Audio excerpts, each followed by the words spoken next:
Today, we have a story for you about the destruction reaped from over-extraction from our natural world. It's about learning lessons from past mistakes, and it offers a cautionary tale for those politicians who have to balance the complex demands of protecting ecosystems that support their economies. This story plays out in many contexts worldwide, but today we're focusing on Newfoundland. It's the furthest east you can get in Canada, a sleepy place with picture-perfect wooden houses and icebergs that pass by its northern shores in early summer.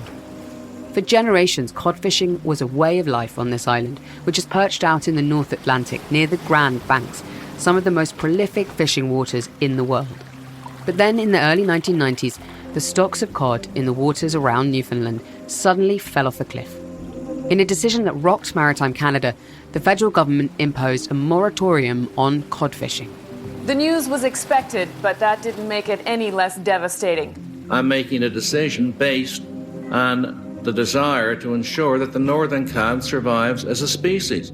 Cod fishing would remain largely banned for 30 years, until a few months ago, when Newfoundland's cod moratorium was lifted. The northern cod fishing industry in Newfoundland and Labrador is reopening after having been closed since 1992. This decision is controversial, and in this week's episode, we speak to a fisheries expert to shed light on what's happened. I'm Gemma Ware, and this is The Conversation Weekly, the world explained by experts.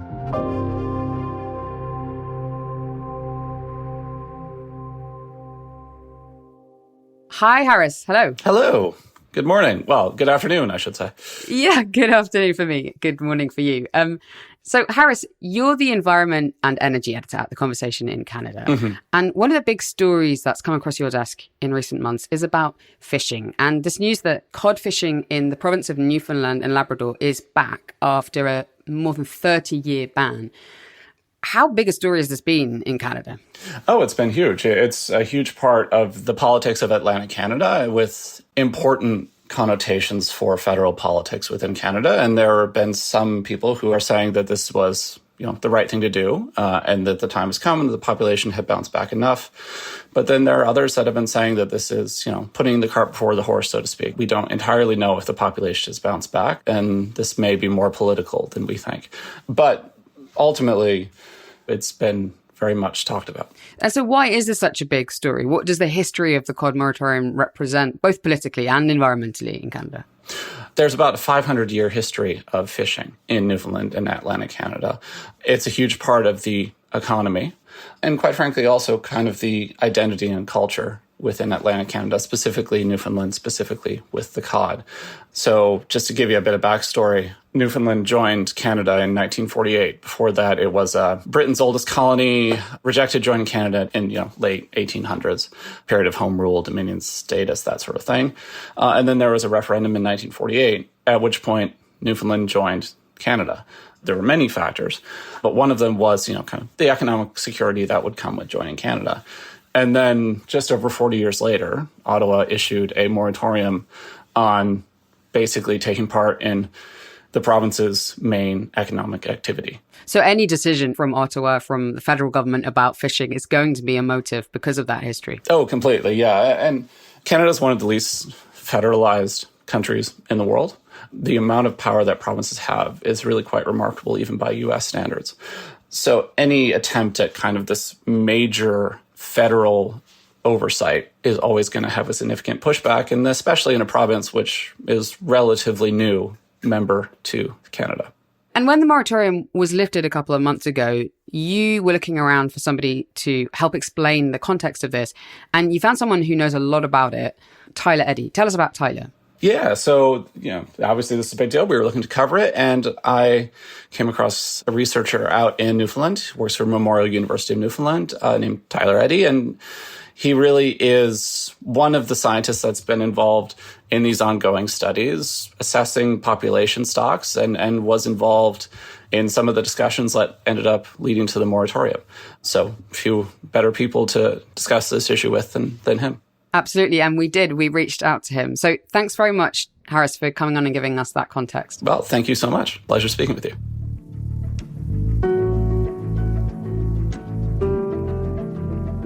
Tyler Eddy was born by the sea.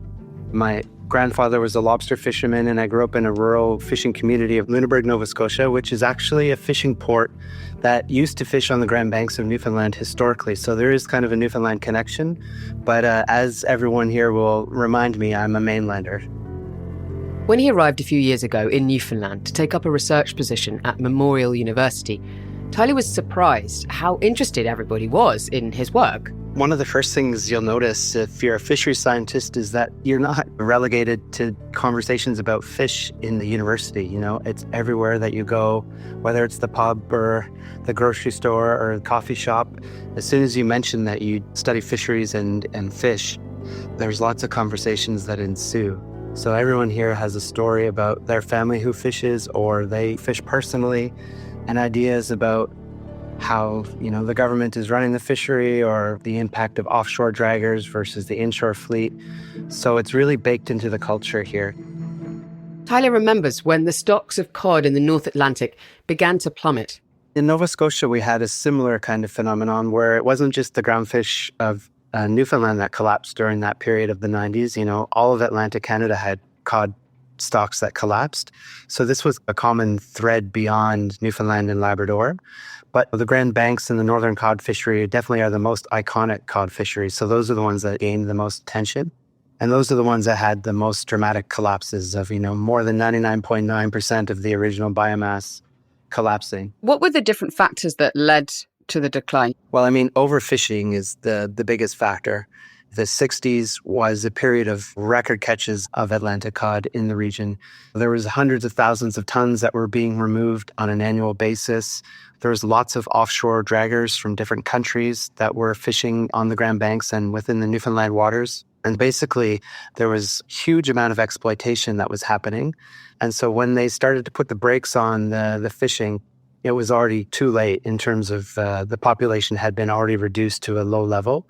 And the time that it takes for a population to recover from that level depends on a number of factors, one of which includes the local climate and the environment. In Newfoundland and Labrador, the part of the province on mainland Canada, the climate fluctuates from warmer periods to colder periods around every 10 years. This period of overfishing was happening during the 60s when Newfoundland was in a relatively warm phase, which is favorable conditions for cod growth. And then we had a change in the climate during the 70s and 80s. We went to this colder phase, which means less productivity for cod stocks at a time when the fishing pressure wasn't being reduced to match that reduction in productivity. Then that mismatch is what led to the collapse of the fishery and the population. The availability of cod's own food source also influenced their decline. Cod are generalist feeders, but every summer they migrate from their normal offshore feeding grounds to the inshore waters of Newfoundland and Labrador. And they follow capelin, which is a small forage fish like a sardine or a mackerel. And capelin spawn their eggs on beaches for the most part. So cod, they'll migrate hundreds of miles from offshore to the inshore to feed on capelin. Humpback whales will migrate from the Caribbean to Newfoundland and Labrador to feed on capelin. So it's a huge feeding frenzy. A couple of years before the collapse of the cod population, there was a collapse of the capelin population too. These things in the ecosystem are interrelated. And when that collapsed, we really saw the collapse of not only cod, but a number of other groundfish species as well. That collapse of capelin wasn't necessarily because of overfishing as such. So what do we know about why that happened? Yeah, so that is the million-dollar question at the moment. So they're one of the harder fish populations or species to make predictions about because they change so rapidly. They live fast and they die young. We do know that it is tied to what their primary food source is and the availability, which is zooplankton. Zooplankton feeds on phytoplankton, which is a microscopic marine algae. And so the timing of the phytoplankton bloom can be crucial. If the water is warm at the right time of the year and then the phytoplankton bloom happens and then the zooplankton co-occur at that same point in time, then they're able to capitalize on that energy source. But if there's a mismatch on the timing, this can affect the capelin population and in turn the cod. So climate change is implicated in changing the timings of some of these plankton blooms. But there's a lot of complexity associated with trying to understand all of those different connections. The Capelin dynamics are still a black box in the region that some folks are trying to figure out, but we haven't quite put a finger on what happened to lead to that collapse prior to the cod collapse. The cod stocks in the waters off Newfoundland got so low that in 1992, the Canadian federal government decided to impose a cod fishing moratorium. All commercial fishing was prohibited. Then in 1998, boats less than 65 feet, or just under 20 meters in length, were allowed to start fishing again in inshore waters. There's also been a recreational fishery that's called the food fishery that has been open for about 20 years. Newfoundlanders are able to go out Saturday, Sunday, and Monday for, I think, about 3 months during the summer when the cod are inshore in order to harvest 6 fish per day per person. It's mostly just the offshore, greater than 65-foot trawlers and draggers that have not been able to operate under the moratorium. But that was a huge industry. Those trawlers, that commercial fishing industry was kind of the backbone of Newfoundland and Labrador.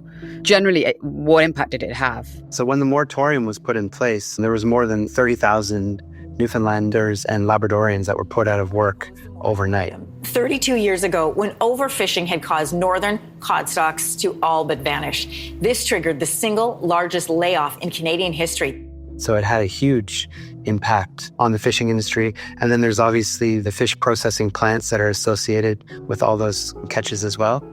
And so as a result of that, a lot of the smaller outport communities that sort of relied upon cod as an economic force either were forced to, relocate to neighboring communities, or in a lot of cases, people had to relocate to larger centers such as St. John's or Port aux Basques.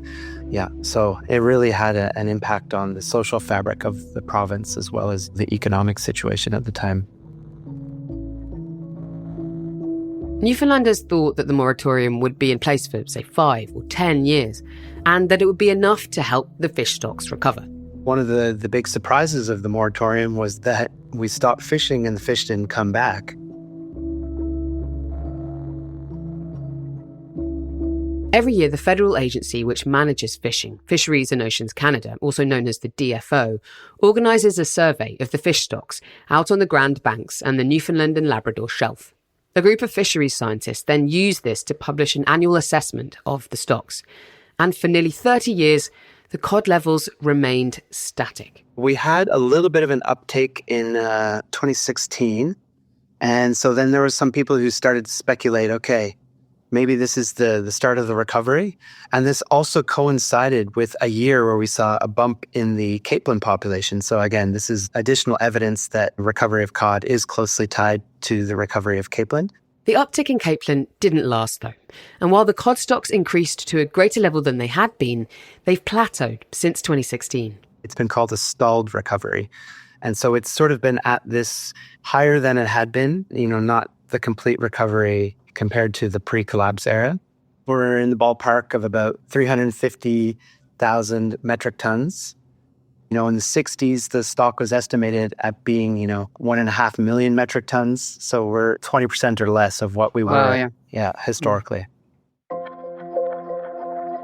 Then in October 2023, at a meeting of scientists to discuss how the annual surveys are put together and the various data sets that are fed into them, a subtle decision was made that it turned out would change everything. So we had this framework meeting, and the idea was there was some additional data that went back further in time than had been initially considered, and it was looking at the health of juvenile cod in small inshore areas, the nursery areas we call them. And the idea was to incorporate this information into the assessment, and that would give us an idea of what the productivity of cod may have been during this period of the 60s when we know the population level was a lot higher than, it had been recently. The logic here is that having a better historical understanding of the number of baby cod that made it to adult cod back in the boom years could help scientists make better predictions of what the future stocks might be. Tyler was at this meeting. This is a 3 or 4 day meeting. It's highly technical. There's probably 35, 40 different scientists from all over the region who are arguing over, minute details of how we incorporate these different data sources in a mathematical context. Decisions are made by consensus, and Tyler says that the majority of scientists in the room agreed that including this historical dataset was the best way forward. But then they had to wait. The annual survey of cod happens in the fall, and it can take a couple of months for the data to be ready for analysis. We didn't really know what the implications would be until, we got the results from the survey and we reviewed that in the assessment, which happened early in 2024. What was the result of adding this new information into the models? Yeah, so basically what we found by including this information about the juveniles during the 60s, we found that the population was not as productive during that period as, had been previously assumed. So when we put that additional assumption into the model, it reduced what we thought the population could recover to in the more recent time period. It essentially gave a more pessimistic outlook of what the cod population could recover to. It also lowered the reference points that we use in order to classify whether a stock is either in the critical zone, the cautious zone, or the healthy zone. So basically, it shifted the goalposts of what we would consider a stock to be, critical or cautious.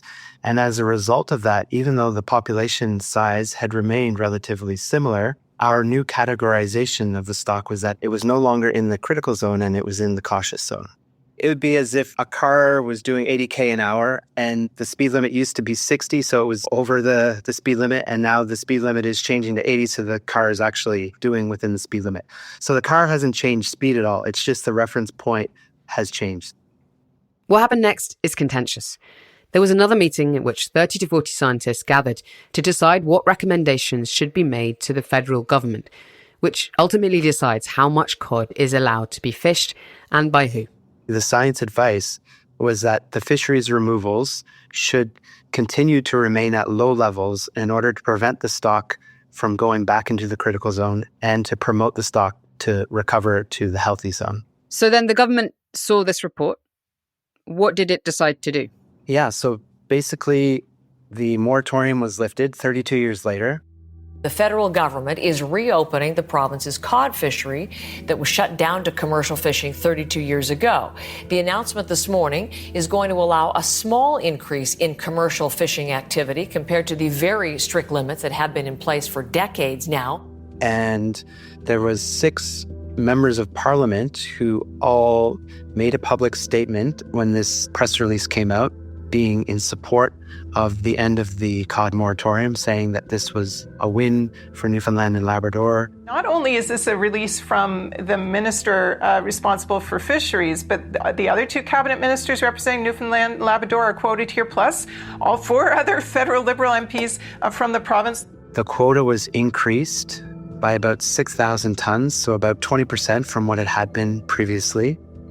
The argument that the managers would make is that, given that the status of the stock has improved from critical to cautious, it's our responsibility to reopen the commercial fishery. And then the implication for the end of the cod moratorium was that commercial offshore trawlers would be able to fish once again. So this caused quite a bit of controversy within the region. Under Canada's participation in the Northwest Atlantic Fisheries Organisation, if any commercial fishery takes place at all, 5% of it has to be allocated to international trawlers. And that's part of the reason why there was controversy in this decision.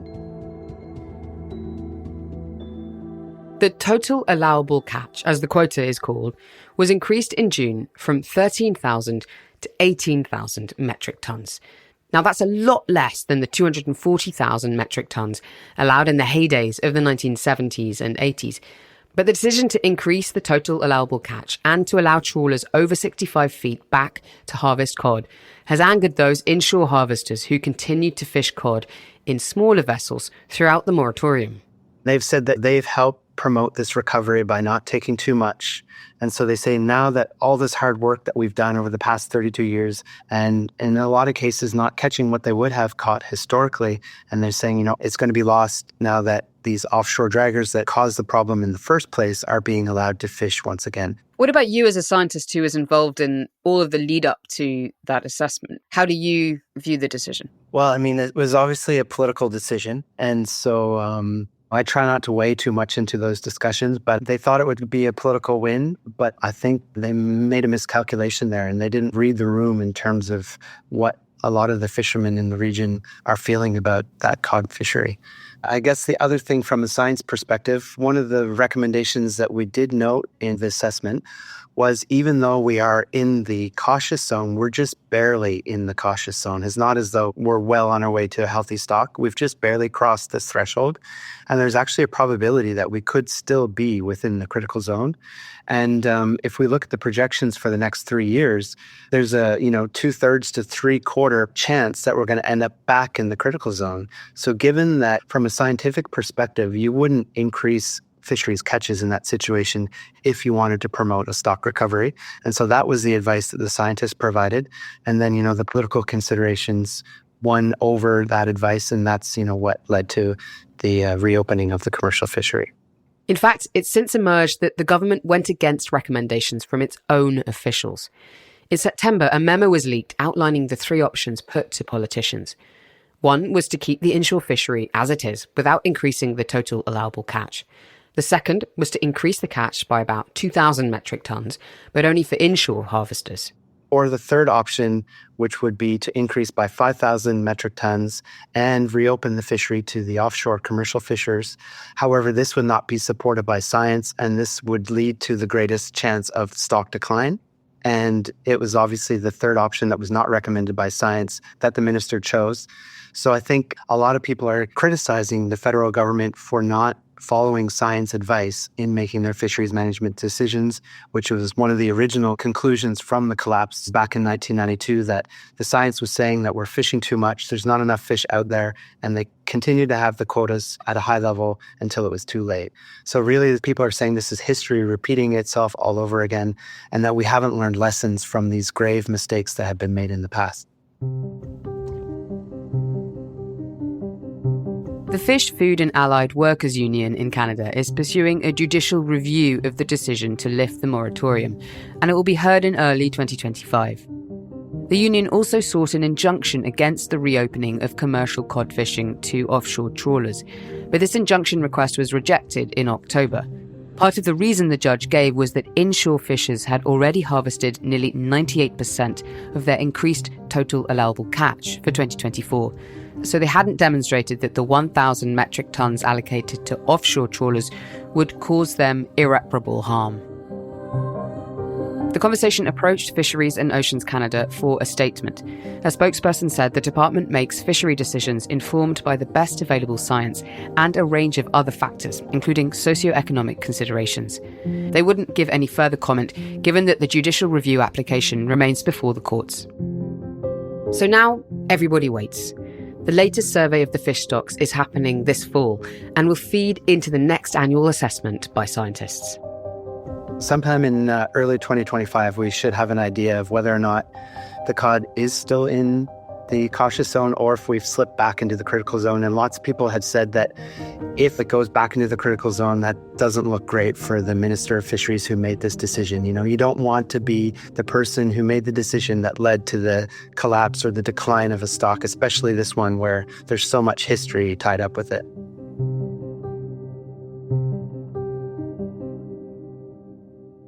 Whatever the impact of the moratorium being lifted, I asked Tyler whether climate change could actually end up benefiting the cod population, given the fact that cod like warmer waters.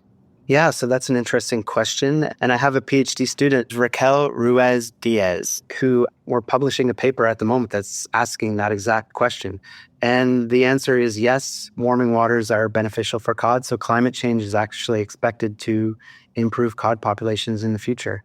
The flip side of that is that the snow crab, which really boomed after the collapse of the cod fishery during that cold period of the 90s and the early 2000s, was not expected to fare well under warming conditions.